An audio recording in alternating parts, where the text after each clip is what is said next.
Hi, and welcome to another SEO Hangout with Josh Bachynski. C'est moi.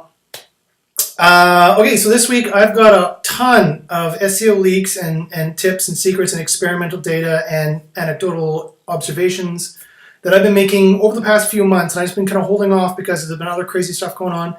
But today only, I'm going to go through my top 50 list, so there's a whole bunch of them, of the random SEO observations I've been making, what's changing, what's going on. And so without further ado, I'm going to get right to that. Okay, way back in February 27th, and this has recently been corroborated by some evidence that's just come out now. I noticed I was doing, I do site reviews. I do audits, SEO audits for companies, lots of them. It's a lot of what I do. Consulting is primarily what I do. And so I'll do a lot of these things. So I see a lot of sites. I have analytics access to like over 300 sites, and so I can see what's going on, right? And one site I was doing an audit on that was hit by some penalties, more Penguin than anything. But it looked like it had some really bad Panda metrics. Now, what I look for when I'm looking for Panda when I do a site audit is user metrics, right? Their bounce back to the SERP rate, their internal bounce rate, and then their completion rate, where does the traffic end up? And then other just general standard static bad page quality factors. This seems to be, from what we're getting out of all the evidence and all the experiments and what we're getting leaked from Google and told to me by Matt Cutts, this seems to be more or less, or implied to me by Matt Cutts, this is more or less what it is they're looking for Panda. So now this particular site had a very bad bounce back to SERP rate, and just because it had a bad bounce rate doesn't mean it should have Panda, right? Like lottery sites and weather sites, my long-time listeners have heard this example before, but I'll use it again. Lottery sites and weather sites, for example, will have a very, very high bounce rate because people just want to know what the weather is or what the lottery numbers were, and they're going to bounce from that site really quickly. The key is, what site did they click after that, or did they close the tab, close the browser, or did they do another search, or did they do another related search, or did they click on another result? That tells Google that you weren't a good answer for that search query, and that's the kind of thing that's going to get you a Panda penalty. Either it's going to trigger it for you, or so I thought. I've learned actually it's not the case. I now know it is the case. About to mention that in a second. Hopefully in this video, maybe the next one if I don't have time.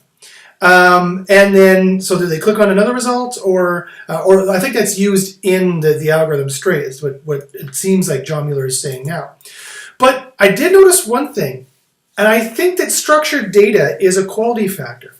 I think that structured data is a quality factor because remember, after they do the check, I think there's kind of a good list and a bad list. And I think another check mark on that good list, just so you know, is structured data or schema. Structured data or schema, if you don't know what it is, you really should. It is HTML markup that you put into a page that tells Google what that page exactly is about. It's a contact page. It has a contact form. It's a sign-up page. It's a download page. It's a blog article. It's a syndicated blog article. It's etc. It's a contact page, etc. So it's a product page. Those kind of things. So having that information specified there tells Google what it is about for Hummingbird. It helps you for Hummingbird, it seems a little bit. But not only that, I think it's a good quality factor because my point is, the site I was looking at way back in February should have been hit by Panda as far as I could tell. It had the same kind of footprint as all the other sites that were hit by Panda, and I know they were hit by Panda because I can take their organic traffic, I get their rankings, and I can put all the Panda dates on it. I use a tool called Penguin, P-A-N-G-U-I-N from Barracuda. It's a great tool, free. You can see when all the Panda and the Penguin hits as reported by SEO Moz, and then you can see if there are any drops on those dates. And that's obviously a good piece of evidence that if your organic traffic drops sharply on a Penguin release or a Panda release date, if Google has bothered to tell us, and if SEO Moz has tracked it correctly, then you know, okay, this is a good piece of strong evidence I might have been hit by this algorithm. Then you check for the other factors.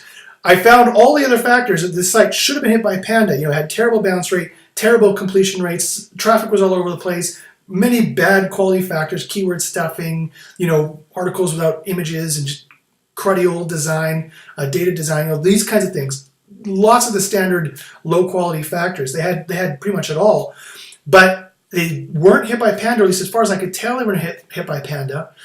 They might have been hit by a recent Panda that wasn't announced, but I couldn't tell that there was a definite Panda release date. And the only thing I could see different is that they had very well structured HTML, very well structured schema, not just regular HTML that was structured, but structured HTML. So I found that very interesting. And very recently, Searchmetrics, the CEO Marcus Toba has put out. Sorry, he's German. I have to do my fake Arnie accent. They recently put out. These guys do great research, and they recently put out some research they did shows that sites with structured data with schema markup rank 20 to 30%, or anywhere like 5 spots, 3 to 5 spots better than their competitors. So it could be coincidence, but it might not be. And I did notice a similar correlation back with this site when I was taking a look at back in February. By the way, if you want me to do an SEO audit for you, if you want me to do some SEO consulting for you, I have way more SEO information trapped up in this noggin of mine that hasn't been punched out yet by my training partners. So by all means, contact me, joshbachynski@gmail.com, or you can follow me on Twitter at joshbachynski, or you can send me smoke signals, carrier pigeons, no black crows. If I see any black crows with a message on them, I'm just going to shoot them because I don't want to be anywhere near Game of Thrones. That thing is depressing. Depressing! Okay. All right, so the next thing I noticed in February as well is that I think they've turned on the social signals full bore. I'm not going to bother sharing the screen because I want to keep this niche private because it was a client's niche, and you know how people get with their niches. If I start saying this is a great niche, he's making lots of money, if I start saying that, people are going to jump in on the niche and he's going to have all these competitors. So I'm not going to say what niche it was. I'm not going to show the screenshot, but I do have a screenshot. If anybody is really curious, I can email it to you and kind of show you this anecdotal information. But take it from me, I'm not making this up. I've got plenty of other things I can make up. I don't have to make this up. That social really does seem to be a factor which is helping, even in spammy niches, websites rank. And it really does seem to be, and we have a lot of correlation with this. Melissa just released her findings from Social Media Marketing World Conference. Of course, those are not her findings. She was doing a roundup of the previous conference. Some people went on to the video and were like, "That's not true, blah, blah, blah, I disagree." And she was just reiterating what was said at the conference, but whatever. People can say what they want. So, but I think there's a lot of evidence, there's been a lot of evidence for well over a year, and I think there's more evidence now that really shows that when you look at this SERP I'm looking at here, and again, I don't want to share it because I don't want to share the niche, but so let's just call the niche, I don't know, red apples, just off the top of my head. So it's got redapples.com is not redapples.com, but some kind of red apples thing within the URL, but not a fully exact match. Then is in 674 Google circles, and then the next one is in 347 Google circles. Then the next one is also in 347 Google circles. And then the next video, then there's some videos, and there's some query deserves diversity, some variation there. And then the domain authority, and then the kind of straight exact redapples.com are starting to show up. So it's very interesting. And that was logged in or logged out. I tried both the incognito mode and not. So, it's just one screenshot, obviously, but that kind of corroborates with a lot of also evidence that other people are seeing and that Melissa reported on as well. Okay. Now, here is the next interesting one. So, John Mueller he's mentioned a couple times. Now, I'm looking back in February. He mentioned it's very important to use a cleaner, shorter URL, especially for your homepage, quote unquote. And so you gotta wonder why that is. And I think the reason is now, and we've seen it in a couple Hangouts. I think I've mentioned this before, and I haven't. I want to mention it now. That a lot of people wondered why. Why is it important to have a short URL? That piqued a lot of SEO's interest. And I think you can chalk up the answer to Bill Slosky, who just recently did an exegesis, a review, if you will, of the Google patent that was supposed to be the Panda Google patent.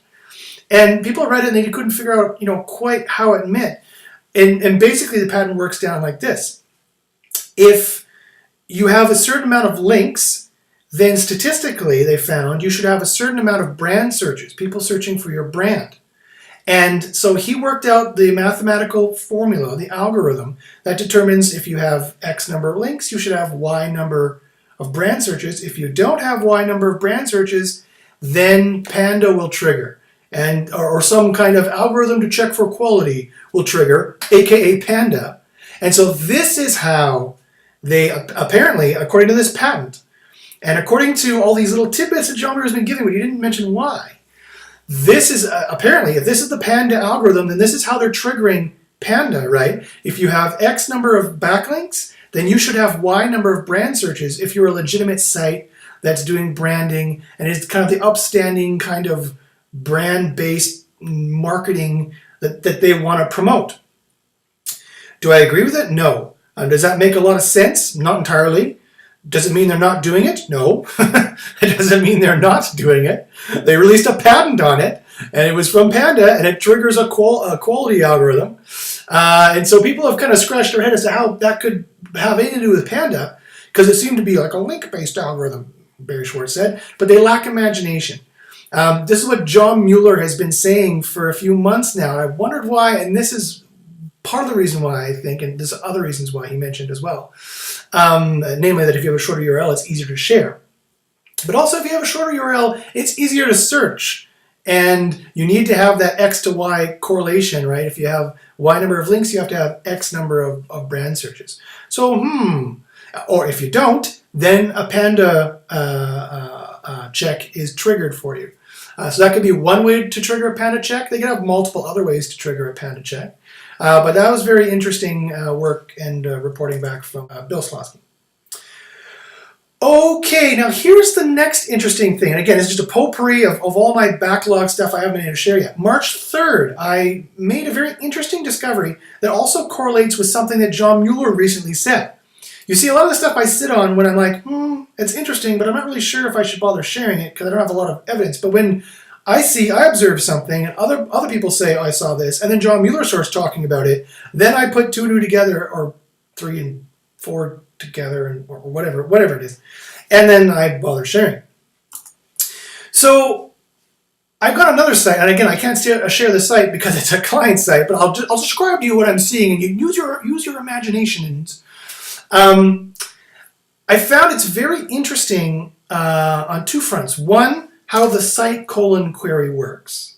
The site operator, SITE : you can check for a site in Google. If you don't know what that is, then probably this SEO video was over your head. And also, however, how they're using their canonicalization algorithms, right? They have algorithms which will automatically canonicalize pages that are similar and sites that are similar. And they don't always choose the right one. The right one in their mind, John Mueller's point blank admitted this well over a year ago in a Hangout, that the right one is the one that has the most authority and the most trust. And that even that transparency, that how transparent they are in that kind of a decision is apparent when you do a site search. I did a site search for a site, a dentist client, and then I clicked on the cache because I was checking the cache for the main page, and it showed me the cache, but in it said that this is, it says this is Google's cache of blah, the page is a snapshot as the page appeared February 27th, blah, blah, blah, blah, blah, blah, blah. But when it said that, this is the weirdest thing. It said, this is Google's cache of tinyurl.com/LVG blah, blah, blah, blah, blah, blah, blah. I was not doing a site search for tinyurl. I was doing a site search for my client dentist, .com, like some dental site. And I start thinking, so I was going to report it to John Mueller. Well, this is clearly a bug. I mean, they got the wrong URL here. I did a site mydentistclient.com, got a SERP. There was their main page came up first. That's good. If it doesn't, that's a clear indication of some lack of quality. Or if nothing shows up, that's another indication of lack of quality and serious manual penalty issues. I clicked on the cache. Show me the cache of it. It should have said, this is Google's cache of myclientdentist.com. That's not actually the domain name, but the dental site. But instead it said the cache of tinyurl.com, blah, blah, blah. I checked, and that is a tinyurl, which is a 301 redirect site, as most of you probably know, like Bitly. And that was one of the 301s that pointed to it. So why in the world, in their cache, would they say that that was the cached version of the site? The only thing I could figure out is kind of going off something that Matt Cutts said, and John Mueller also said a couple months later, is that the site query operator is one completely artificial as far as they're concerned. All of their algorithms are jury-rigged and patched to the point of trying to figure out psychologically what the searcher actually wants. And so they don't know, and that is all based off their semantic latent index of knowing what topics are about what, of things and not strings. The site query operator kind of goes back to the strings days, where you're saying, show me all your indexed and cached pages for this site.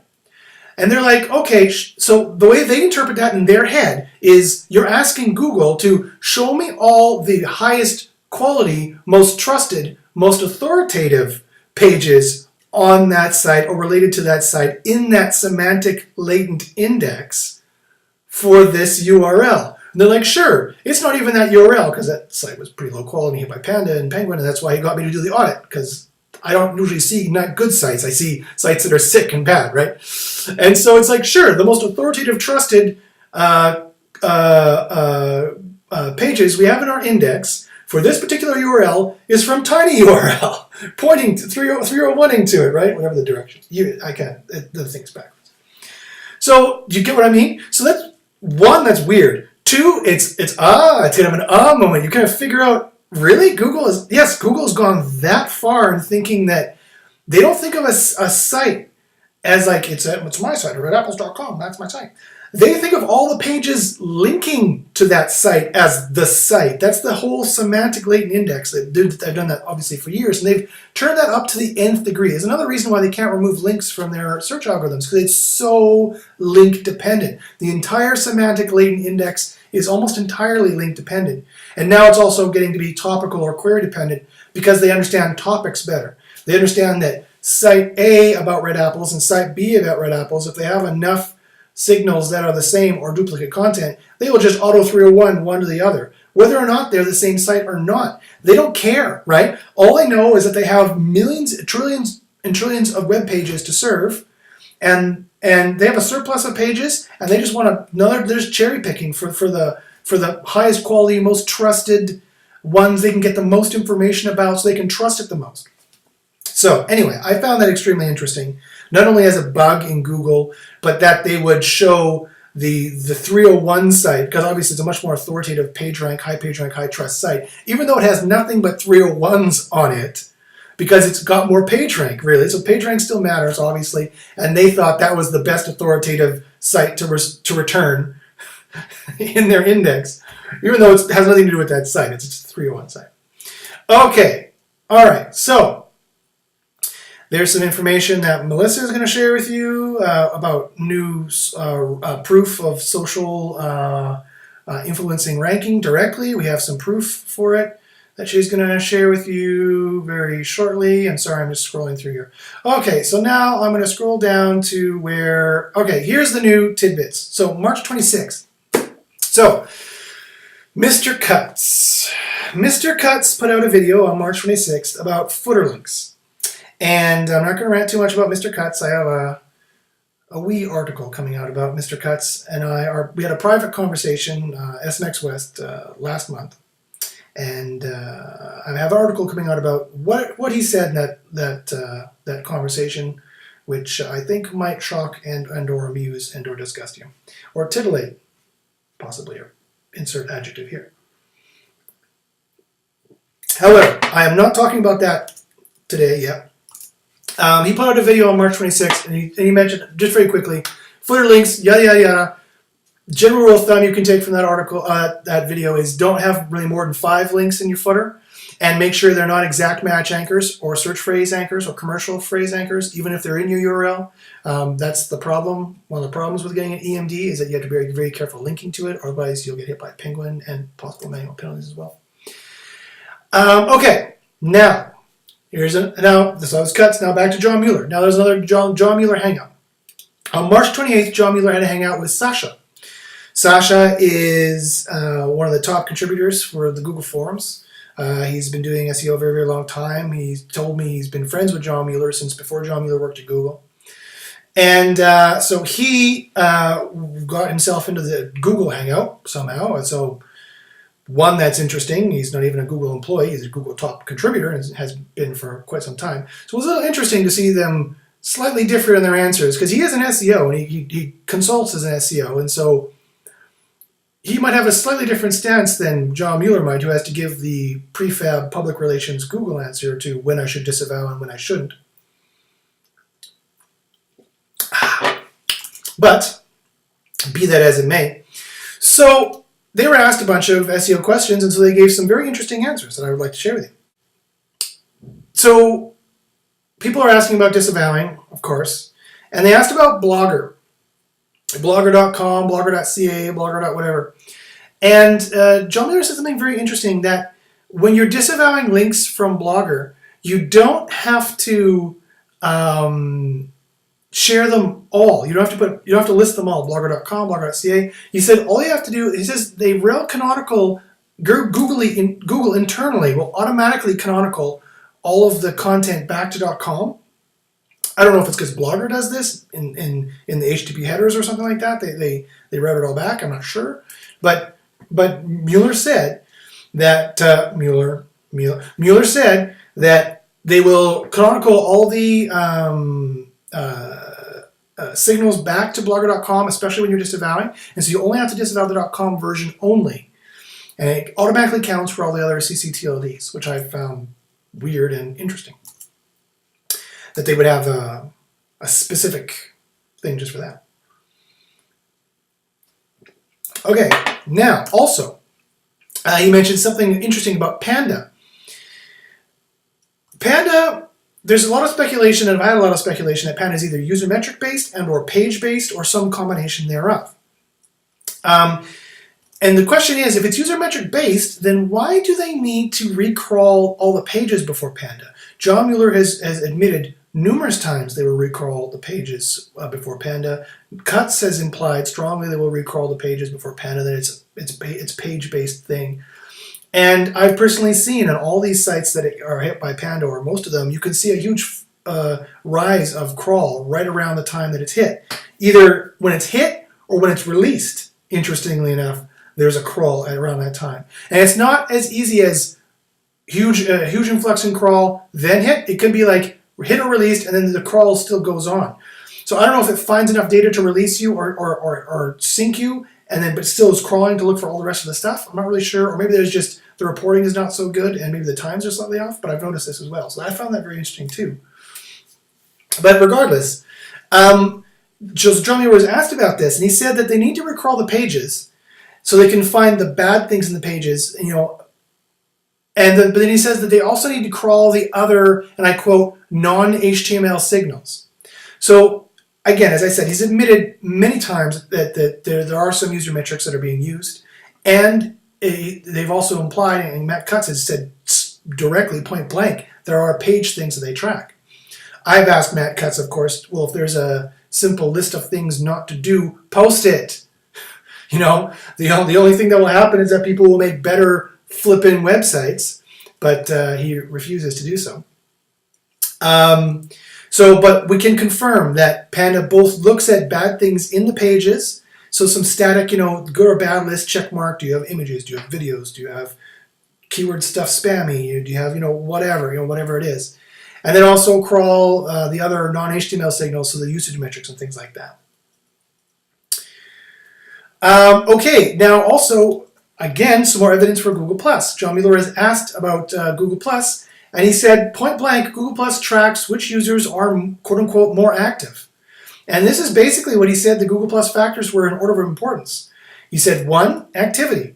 Activity is the most, just as Melissa said, and I've said, and we've all been saying, that activity is the most important thing for social in general, and at least John Mueller is saying Google+ in particular. Then it has to do with your +1s and your shares.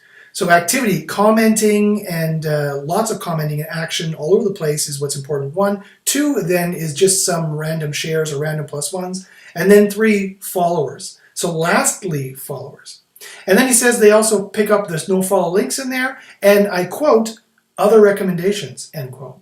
I repeat, they find, and I quote, other recommendations in social, and they use all that for ranking. This was all under the question, what does Google Plus use for ranking? That's what it uses for ranking.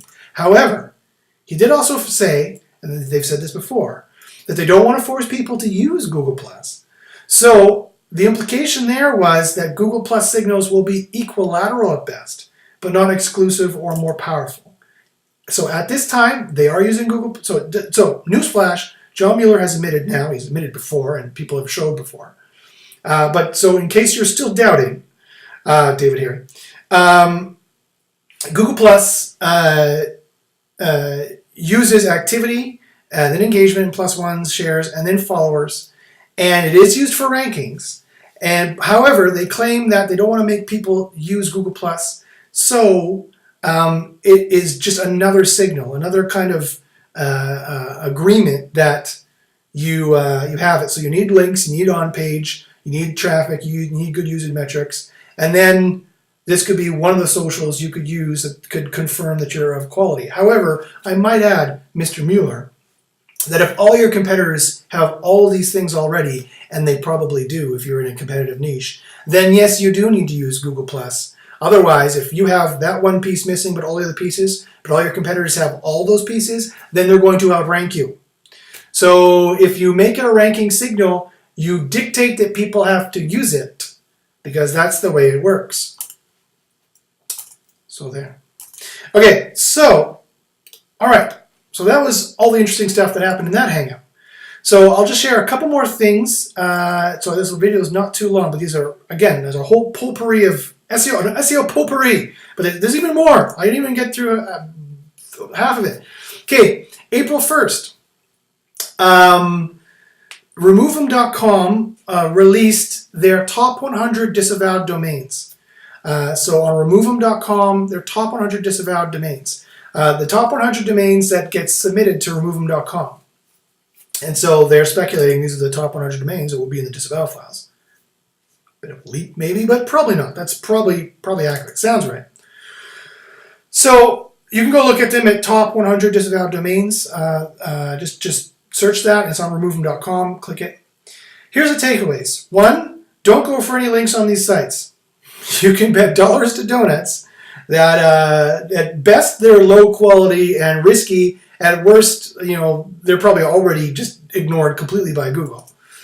And it was all kinds of sites like Blogspot and Blogger and Web 2.0 sites is what they all were. And some spammier directories at free links here and link hacksaw, or whatever they're called. My apologies to get links here and linkhacksaw.com. Good names, by the way. And then, so 1, don't go for links from those sites. And then 2, don't go for any links on sites that look anything like them, right? So you don't want any sites that have search phrase commercial anchors all over the place on them. You don't want to put your links there. You don't want to get links from them. If you get links from a site like that, you might consider disavowing it, or at least being very careful about that. And you don't want to get any links from any automatic or public post blogs, or log in to get a public login and then put your blog here. Like those are all ignored probably, and if you're using search phrase anchor text, you're going to get some kind of penalty likely from doing it. So don't. This is not news. Okay, so on that happy note, that's where I will leave it for this week. Thank you very much for watching. Again, if you have any SEO questions at all, if you have, just want to send me a quick question, I usually respond to quick questions pretty quick. If you have any SEO knowledge that you want to figure out about, if you're hunting for, you can email me at joshbachynski@gmail.com. You can find me on Twitter at joshbachynski, and you can also watch many SEO videos like this, even better, if that's even possible, at youtube.com/jbachins, JBACHYNS. So good luck in the SERPs, and we'll see you next week. Bye-bye.